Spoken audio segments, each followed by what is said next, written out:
저는 송희진 가수입니다.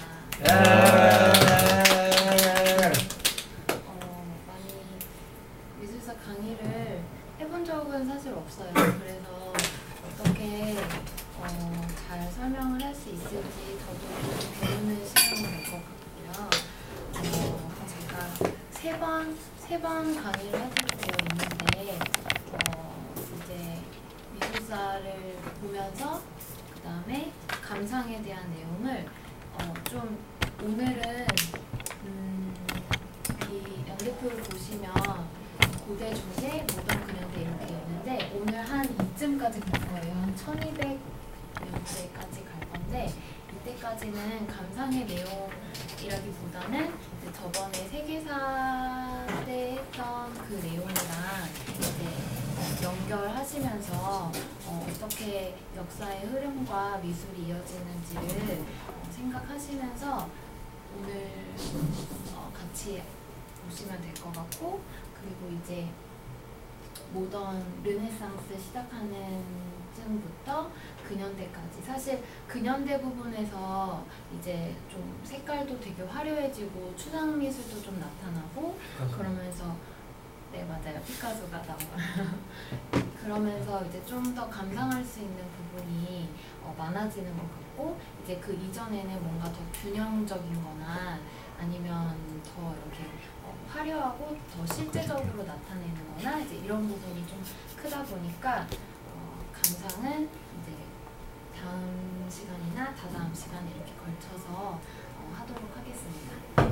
오늘 1200년대까지 나간다고 했는데 이제 이 영을 기준으로 이 연대표를 보면 비포 크라이스트에서 BC와 어노 도미니 해서 AD로 나눠지는 이 시간을 볼 수가 있어요. 그래서 이 이전과 그리스도 전과 후로 이렇게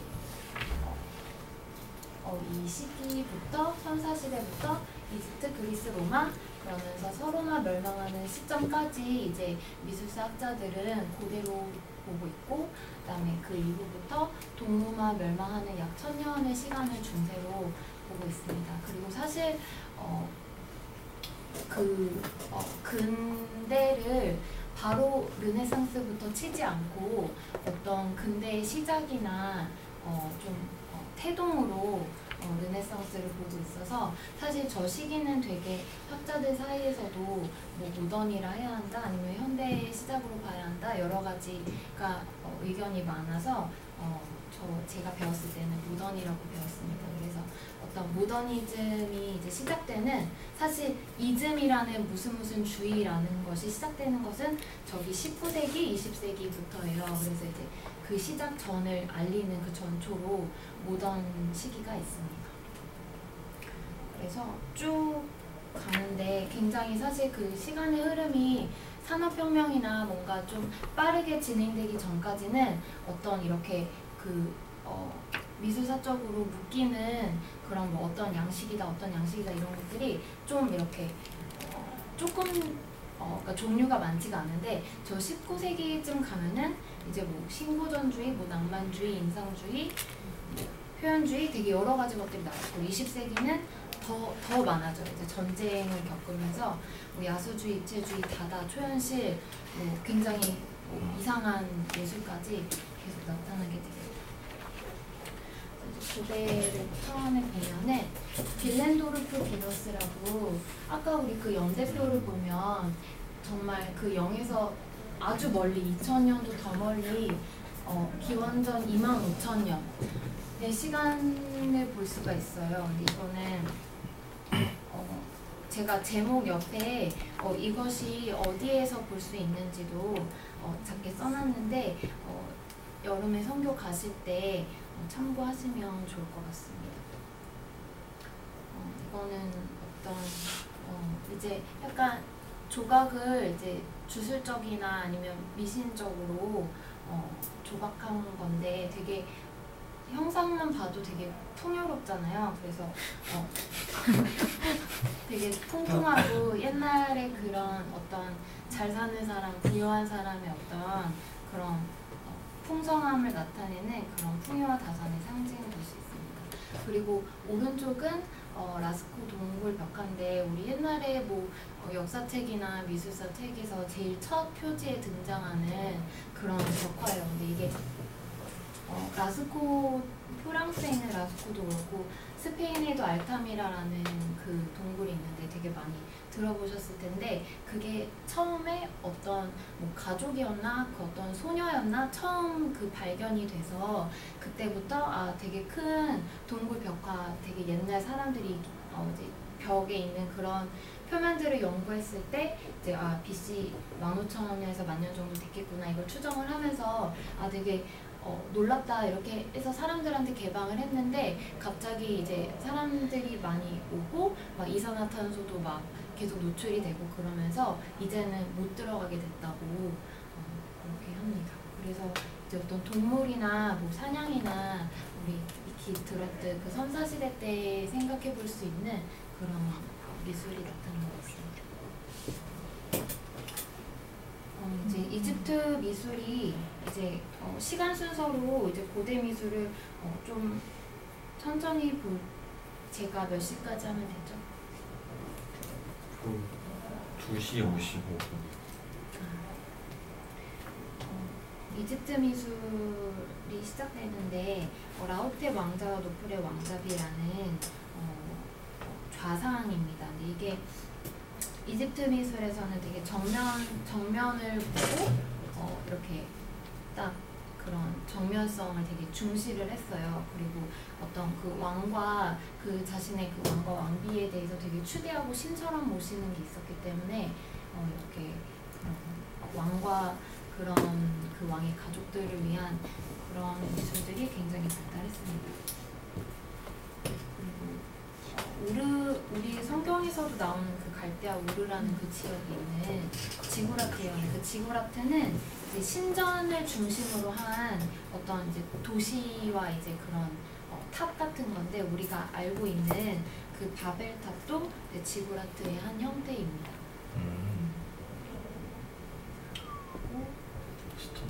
네, 스톤헨지 많이 알고 계시죠? 자매님들은 보석 브랜드로 많이 알고 계실 텐데 스톤헨지가 2000년 전에 영국 솔스베리라는 곳에 가면 볼 수 있다고 하는데 이제 그 스톤헨지라는 그 말은 공중에 걸쳐 있는 돌이라는 말이래요. 그래서 이렇게 어떤 그 원시 시대의 미신적인 그런 예술을 볼 수 있습니다. 이제 최초로 그러니까 제일 오래된 어떤 이제 인류가 어떤 법전을 만들고 우리가 이렇게 뭐 행해야 한다라는 그런 어떤 최고의 제일 오래된 그런 법전으로 함무라비 법전이 있는데요. 이게 제가 화면상에서는 연도가 좀 틀렸는데 1760년 BC 1760년에 만들어졌다고 합니다. 바빌로니아 왕조 창건자 함무라비가 이렇게 세웠다고 하고 지금 이 여기 있는 사람이 왕이고 이 옆에 앉아 있는 사람이 그 태양신 이런 거래요. 그래서 태양신 사마시라는 그런 신이라고 합니다. 그리고 이제 이집트 미술을 조금 몇 개 보자면요. 이집트는 어떤 영혼 불멸과 어떤 그 왕이 정말 죽어서도 오래까지 이렇게 사는 거에 대한 그 이집트 사람들의 그 집착적인 그런 면들이 있었어요. 거의 살아있는 신이다. 그래서 이걸 딱 보면은 영국박물관 가시면 아마 보실 수 있을 텐데 근데 이런 게 워낙에 많아서 아마 가시면 되게 이런 그림 많이 보실 수 있을 건데 여기 가운데 크게 그려져 있는 이 사람이 왕 같은 그런 사람이고 나머지 신하나 이런 사람들은 다 조그맣게 그려진 것들을 볼 수가 있습니다. 어떤 죽은 지배자의 사후에도 안락한 삶을 추구하는 그런 그림들이 굉장히 많이 그려져 있습니다. 그리고 이 그림은 이집트 미술의 어떤 특징적인 거를 잘 보여줄 수가 있는데 나무를 이렇게 우리가 그릴 때 마치 애기들이 그리면 이렇게 그리잖아요. 네. 이렇게 그러니까 정면성을 되게 중요시했어요. 그래서 아까 그리면서도 되게 옆모습, 얼굴을 되게 옆모습을 그리면서 이렇게 다리도 이렇게 두 개가 이렇게 나와 있는 그런, 그러니까 정면에서 봐도 측면의 그런 예쁜 모습을 담을 수 있게, 그러니까 이 그림도 내가 바라보는 거는 되게 측면과 그런 사선에서 보는 시각이지만 어떤 그 정면에서 보여지는 그런 아름다움을 보이려고 이렇게 약간 지금 유치원생들이 그리는 그림처럼 이렇게 나타나는 것을 볼 수가 있습니다. 그리고 이런 그림들이 다 그런 이집트의 그림들이고요. 그리고 이거는 네페르티티 왕비라는 그 고대 이집트 역사상 제일 똑똑하고 제일 아름다웠다고 전해지는 그런 왕비입니다. 그 아크나톤이라는 그 왕이 있었는데 그 왕이 그 통치하는 기간 동안에는 일시적이나마 어떤 그런 아까 그 보셨던 그 딱딱한 그 좌상처럼 그런 그 상이 아니라 되게 부드럽고 조금 자연스러운 그런 표현 방식이 그 일시적으로 표현되었다고 합니다. 이거는 독일의 베를린 국립박물관에 있다고 합니다. 그리고 이제 크레타 문명인데 이제 어떤 그리스 미술로 가기 전에 연결되는 그 문명인데요. 처음에 이 지도를 보면 이 에게해가 있고 중간에 크레타 섬이 있고 터키와 그리스가 이렇게 마주하고 있어요. 그런데 그리스인들이 이제 이 위에서 이렇게 미케네 쪽으로 오면서 그 무리를 이루고 부족을 형성하면서 초기 그리스 부족들이 살았던 그 중심 도시라고 합니다. 그런데 이제 이쪽에 있던 그 섬 사람들이 이제 해상 무역을 하면서 이제 오리엔트의 그 문화들을 수용하고 이제 그것들이 이제 미케네까지 전해져서 이제 그런 크레타 문명 이렇게 전해진다고 합니다. 그래서 이 크노소스 섬에 있는 그 미노스 궁전이라는 데를 가보시면, 저도 가보진 않았지만 이 궁전인데 BC 약 1600년 전에 지어졌다고 하는데 여기에 방만 거의 800여 개가 있대요. 엄청 크고, 그리고 이게 여기가 여왕이 쓴 퀸의 메가론이라는 그 이름의 방인데 아마 여왕이 쓰던 방이 되게 많을 거예요. 근데 그 중에 하나인데 이렇게 되게 색감도 되게 파스텔 색깔이 되게 예쁘게 나타나 있고 여기 가보면 되게 놀랄 만큼 잘 보존이 돼 있다고 합니다. 그리고 벽화가 굉장히 화려하다고 해요. 그리고